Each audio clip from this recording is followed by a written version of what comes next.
નમસ્કાર દર્શક મિત્રો, ગુજરાતી ન્યૂઝ 9 માં આપનું સ્વાગત છે। સુરત પોલીસે ઓપરેશન ઘોસ્ટ હેઠળ ગુનાહિત પ્રવૃત્તિઓના ગુનામાં પકડાયેલા પરંતુ છેલ્લા 6 વર્ષથી નાસ્તા ફરતા કુખ્યાત આરોપીને બિહાર ખાતેથી ફિલ્મી ઢબે વોચ ગોઠવી પકડી પાડ્યો। સુરત પોલીસે કુખ્યાત આરોપીને ઝડપી પાડવા માટે ઓપરેશન ઘોસ્ટ શરૂ કર્યું છે।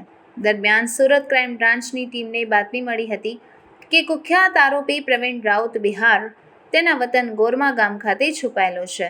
બાતમીના આધારે ક્રાઇમ બ્રાન્ચની ટીમે તેના વતનમાં ધામા નાખ્યા હતા। પોલીસે આરોપીની ઓળખ કરવા માટે ત્યાંનો પહેરવેશ પણ ધારણ કર્યો હતો। એટલું જ નહીં, ગામમાં ફરીને ફ્રૂટની લારીઓ ફેરવી તેની માહિતી એકઠી કરી હતી। પોલીસે એક સપ્તાહ સુધી આવી રીતે ફ્રૂટની લારીઓ ચલાવી તેમજ તેના ગામની રેકી કરી તેના વિશે માહિતી એકઠી કરી હતી અને 8મા દિવસે આરોપી તાળી પીવા માટે ગામના પાદરેથી પસાર થતો હતો ત્યારે ક્રાઇમ બ્રાન્ચની ટીમે સફળતાપૂર્વક આરોપી પ્રવીણ રાઉતને ઝડપી પાડ્યો।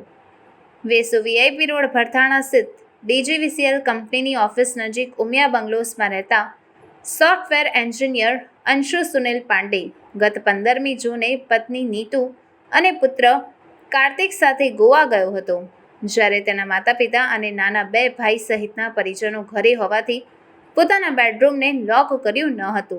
બીજા દિવસે ઘરઘાટી મહિલા ભાવનાબેન અંશુના રૂમની સફાઈ કરવા માટે ગયા હતા, પરંતુ માતા કિરણબેને અંશુ નહીં હોવાથી સફાઈ કરવાની ના પાડી હતી। 21મી જૂને અંશુ ગોવાથી પરત આવવાનો હોવાથી ભાવનાબેનને રૂમની સફાઈ કરવા માટેનું કહ્યું હતું, પરંતુ રૂમનો મેઇન દરવાજો ભાવનાથી નહીં ખુલતા સુનિલભાઈ અને તેમના પુત્રએ ધક્કો મારતા અંદરથી લોક તૂટી જતા દરવાજો ખુલી ગયો હતો। પરિજનોએ રૂમમાં જઈને જોતા કબાટના ડ્રોઅરનો સામાન વેરવિખેર જોવા મળ્યો અને તેમાંથી સોનાના 156.24 ગ્રામ વજનના 5,37,000ના દાગીના ગાયબ હોવાથી અંશુના માતા પિતા અને ભાઈ સહિતનો પરિવાર ચોંકી ગયો હતો। ઉલ્લેખનીય છે કે અંશુની ગેરહાજરીમાં દરવાજો ખુલ્લો હોવા છતાં લોક થઈ ગયો હતો। રૂમની બારી અને ગેલેરીના દરવાજા પણ સલામત હોવા છતાં દાગીનાની ચોરી થઈ જતા પોલીસ પણ મૂંઝવણમાં મુકાઈ છે। रिपोर्ट राहुल भाई द्वारा।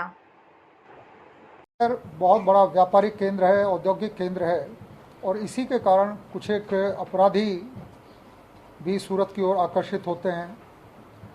मूल बिहार नालंदा जिले का गोरमा गांव का रहने वाला प्रवीण राउत, जिसका पूरा नाम है प्रवीण एलियास दीपक दशरथ राउत, ये कड़ोदरा पलसाना में रहता है और ओरिजिनली जैसा मैंने बताया ये गोरमा थाना शिलाव जिला नालंदा बिहार का रहने वाला है।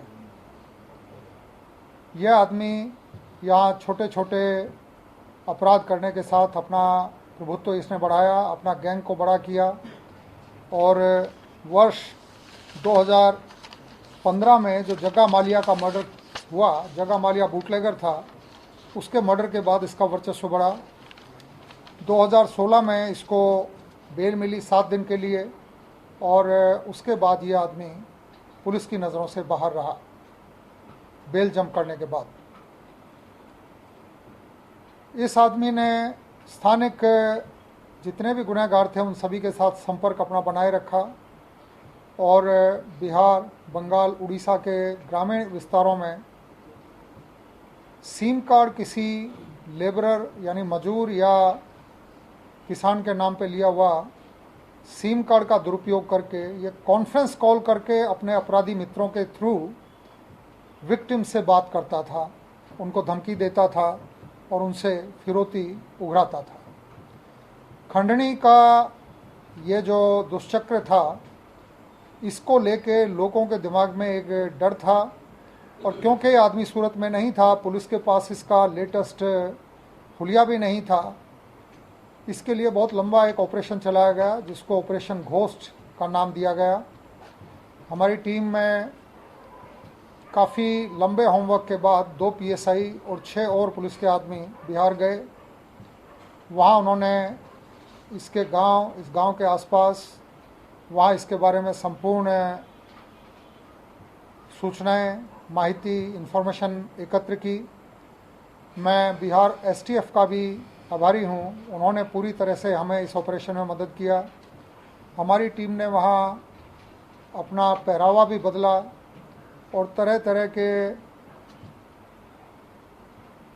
यहाँ तक के रेकड़ी चलाकर भी उन्होंने गांव में जाके रेकी की, क्योंकि इस आदमी को एग्जैक्ट इन्फॉर्मेशन के साथ यदि क्लिनिकल ऑपरेशन में उठा ना लिया जाए तो इसको वहाँ से पकड़ना मुश्किल था, क्योंकि इसका परिवार, इसके सहानुभूति वाले लोगों की संख्या उस गांव में काफ़ी थी। पुलिस ने बहुत सुंदर तरीके से ऑपरेशन पूरा किया और इसको लेके यहाँ आ गई है। मैं इस अपराधी के प्रति कोई डर किसी के दिमाग में ना रहे, आपके माध्यमों के थ्रू भी मैं ये मैसेज सभी नागरिकों को पहुंचाना चाहूँगा कि कानून के हाथ बहुत लंबे हैं और पुलिस पूरी तरह से आपके साथ है। किसी भी तरह की भय या झिझक रखे बिना इस अपराधी के बारे में किसी को भी यदि कोई फरियाद करनी है, कोई कंप्लेंट करनी है, कोई इन्फॉर्मेशन हमें देनी है, वो आप पूरी निश्चिंतता के साथ आएँ। जहाँ तक हो सके आपका नाम भी गुप्त रखा जाएगा और पुलिस सब तरीके से आपको हेल्प करेगी। ये ऑपरेशन पूरा करने के लिए जो मेरी सत्ता मर्यादा है उससे ज़्यादा बढ़कर सविशेष इनाम देने के लिए मैं डीजी ऑफिस और राज्य सरकार को भी प्रशंसा पत्र के लिए और विशेष इनाम देने के लिए मैं अनुशंसा करने वाला हूँ। Thank you. सर, ये अपराधी इतने टाइम से वांटेड था, तो ये पुलिस से बचने के लिए कैसे क्या हथकंडे अपना रहा था और पुलिस आखिर इतने दिन बाद कैसे इस तक पहुंची? कितने दिन ऑपरेशन चला टोटल? सबसे बड़ी सावधानी ये ले रहा था कि सूरत से दूर रहता था, गुजरात से दूर रहता था और बिहार, बंगाल, उड़ीसा के इसके जो परिचित इलाके थे वहाँ छुप के रहता था।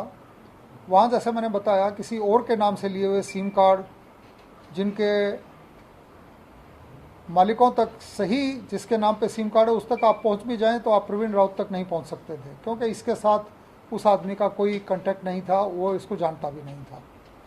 ये सावधानियां लेने के कारण अभी तक ये बचा हुआ था, लेकिन पुलिस काफ़ी लंबे समय से इसको चेज कर रही थी, जिसमें अभी पुलिस को सफलता मिली। सर, ये कितनी गैंगों को ऑपरेट करता है और बाहर बैठकर भी किस तरह से अपराधों को अंजाम दे रहा था?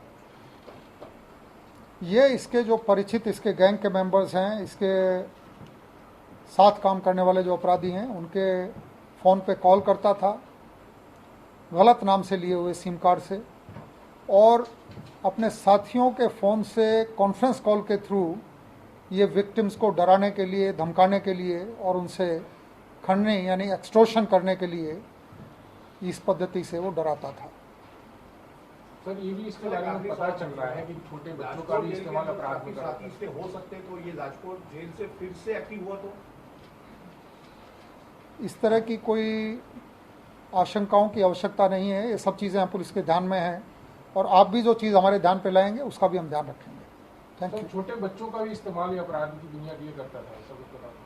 पांडेसरा, डिंडोली, बेस्तान, उधना, इस एरिया में सोशोलॉजिकल जो परिस्थितियां हैं, सामाजिक परिस्थितियां हैं, उनके कारण कुछ माइनर बच्चों का उपयोग भी इस तरह के क्रिमिनल करते रहे हैं। वो चीज़ हमारे ध्यान पे भी है, उस चीज़ का हम ध्यान रख रहे हैं। सर, आखिरी सवाल ये है कि जैसे बिहार टीम इसको पकड़ने गई थी, वहाँ लैंग्वेज वगैरह का हुलिया बदलना पड़ा, तो कितने दिन तक ये ऑपरेशन चला होगा भोज रात पे वहाँ पे? जैसा मैंने बताया, ये ऑपरेशन हम काफ़ी लंबे समय से चला रहे थे। टीम वहाँ गई, वो ही समय वो नहीं है जब ऑपरेशन चल रहा था। इसके लिए हमने उड़ीसा, बिहार और उसके आसपास के सभी इलाकों से लगातार, बिहार पुलिस के साथ भी हम संपर्क में थे और पूरा एक विशद ऑपरेशन चलाया गया, जिसको ऑपरेशन घोष, जो मैंने पहले भी बताया, ये नाम दिया गया था। ऑपरेशन सफल रहा। मुझे पूरा विश्वास है इसकी इन्वेस्टिगेशन भी बहुत ऑब्जेक्टिव तरीके से, वस्तुपरक तरीके से और पूरी वस्तु खोद के इसमें बाहर निकाली जाएगी। इसके पूरे आपराधिक प्रवृत्तियों की पूरी विगत भी निकाली जाएगी। कौन कौन इसके साथ जुड़ा हुआ है वो विगत भी इसमें खुलेगी।